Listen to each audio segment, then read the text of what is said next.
All right, so Jordan, first and foremost, obviously we're getting close to the draft here. A lot of different positions the Bills could go. It feels a little different than in years past. I don't know what they're going to do, which is a fun way to approach a draft. What are some of the positions that you think make the most sense for the Bills? Well, I think two where they have huge needs right now are cornerback and then also defensive line.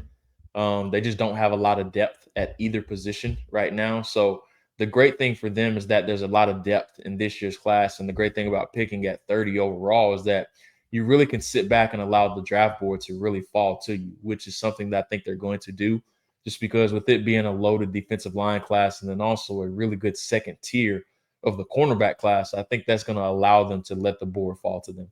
Yeah, we'll start with the defensive line. There's a lot of names floating around here in Buffalo that I think people are really excited about. Kenneth Grant, Derek Harmon, Walter Nolan, probably the three that get brought up the most often.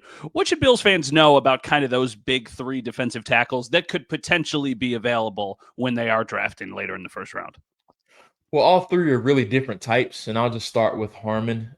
He actually started his career at Michigan State before transferring over to Oregon last season. Really did a great job of changing his body. He lost about 15 or 20 pounds, and you could tell in his movement skills. I thought he did a really good job of really just maturing in that aspect, but also just the versatility that he has. He can play any interior spot, in my honest opinion, which is what he showed at Oregon. Very disruptive as a pass rusher, really stout at the point of attack. If there was one criticism I would say of him, it's just finishing plays more frequently. That's something that you see a lot on this table where he's able to create disruption, but he's just simply not able to bring those guys down to the ground. So just finishing those plays, I think that's something that he does definitely need to improve upon. Kenneth Grant is a really interesting guy just because he was really a big athlete coming into Michigan that needed a lot of refinement, but as you saw during the latter half of his career, the light really turned on for him. And I thought his last game was his best game against Ohio State. So you're really betting, you're really playing the long game with him as far as developing him and then what he could be about 2 to 3 years from now. But he's already a stout run defender, but just needs to be more consistent as a pass rusher. And then lastly, with Walter Nolan, a player that, I like a ton in this year's class. He's actually my number 12 ranked overall player. So I'm a little bit higher on him than consensus just because his explosive power is just dominant at times, but he just needs to get more consistent as a run defender. But it reminds me a lot of Ed Oliver, who you're very familiar with when he was Yeah. coming out of Houston. So those are the guys that I think would probably be available if they go defensive tackle in the first round. But if they maybe take a corner and then they address it in the second round, they get a couple second round picks. What about guys like Tyleek Williams, Darius Alexander? Those are kind of the names that seem like they're in that range. Yeah, Tyleek is your stout point of attack guy that's who I think is one of the better run defenders in this year's class. You're not going to get a whole bunch out of him as a pass rusher. So if you're taking him, you're really taking him for his two down value. And I think he's going to end up going right where the Bills do end up picking in the second round, that back end of the second round, early third round. So you're taking him more so for his rundown value. And then Darius Alexander is a little bit different where he's more versatile, really strong hands as a pass rusher. And then also more of a penetrator as a run defender. You don't really want him staying stout at the point of attack. You really want him with his head to the ground, his face to the ground, and really penetrating forward. But what I love about him is that, and what you worry about with those small school players is that how do they play against the bump up in competition? And I thought it was terrific at the Senior Bowl. He was one of the most impressive players there for me. But big caveat with him, and some teams will view it the same as that he'll be a 25-year-old rookie. So a Yeah. little bit on the older side. So that's one of the biggest negatives in the scouting report. Yeah, he would be older than Benford and Bernard and Russo, which is crazy because those guys are Yeah. all on their second contracts with the Bills, which is wild. What about the edge position? It feels like there's such a range for these guys. Like some of the players that the Bills could target, there's no chance that they're going to be available. But then, you do the mock drafts and then a couple names slip. Who could be the guys realistically at that 30 range? Well, I mean, you have guys who I think is going to go a little bit higher, like Landon Jackson out of Arkansas. He's probably late first, early second.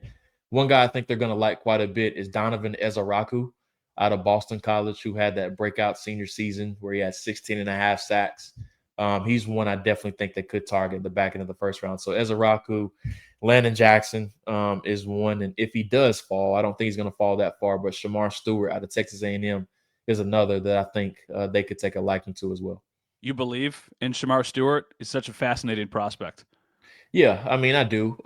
I just think he's more of a back end of the first round player. Mid to early first round, that makes me a little bit nervous taking him that early, especially with the lack of production. But once again, he's one of those toolsy edge rushers that you're betting on that you eventually could get something out of in a couple of seasons.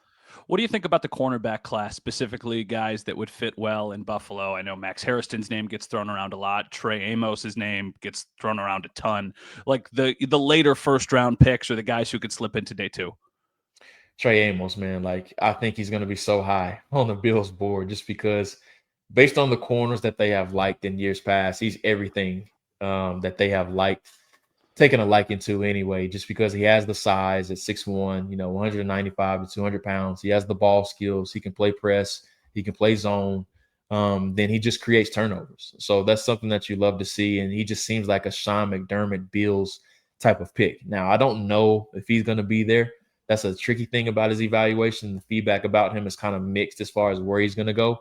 He could go as high as 23 to the Packers, but he could be there at the back end of the first round too. So if he is there, I don't think they're going to waste any time turning that card in just because he's such a great fit. And then with Max Harrison, who's a little bit different, he's a much better athlete than what Amos is. He's more so of a true man corner, in my opinion, that can sprinkle in with some zone. Much better athlete as far as his hips. He's a little bit more fluid too. But if he's there at 30, I definitely could see them taking a liking to him as well. What about wide receivers, right? I know it's a position that the Bills have addressed the last couple of years, with the Keon Coleman pick and everything, but it still feels like they probably need at least another guy. I don't know if they would do it in the first round, but I could see him using one of the second round picks on a wide receiver. Who are some of the names that they should kind of be paying attention to on day two? Yeah, I mean, this wide receiver class, that's really where the bulk of the depth is in this year's group. Really, that back end of the first round, really to the beginning of the third round. Just looking at some names, like Kyle Williams out of Washington State is one that I'm super high on. I think he's probably going to end up going somewhere late second, early third, if I had to guess. Alec Ayo Maynor out of Stanford is another that I think is going to have a really good connection with Buffalo and how he would fit in that scheme too. And then you're getting into names like Trey Harris out of Ole Miss is another name. Jaden Higgins out of Iowa State.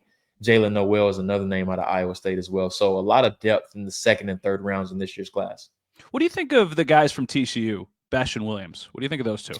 I love Betch. I think he's going to be a really good pro. He's going to be a really good volume receiver just because he does so many of the little things right.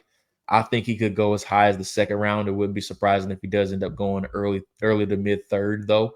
So I love Betch. Savion Williams is really interesting to me just because he's a hybrid. Kind of reminds me of Cordell Patterson when he was coming out of Tennessee. I think he's a little bit more polished as a route runner than what Patterson was, but you have to utilize him as a running back as well. You can't just pigeonhole him into being just a receiver just because he's so explosive and has such a versatile skill set. You really want to cross train him as a receiver and then also as a running back too.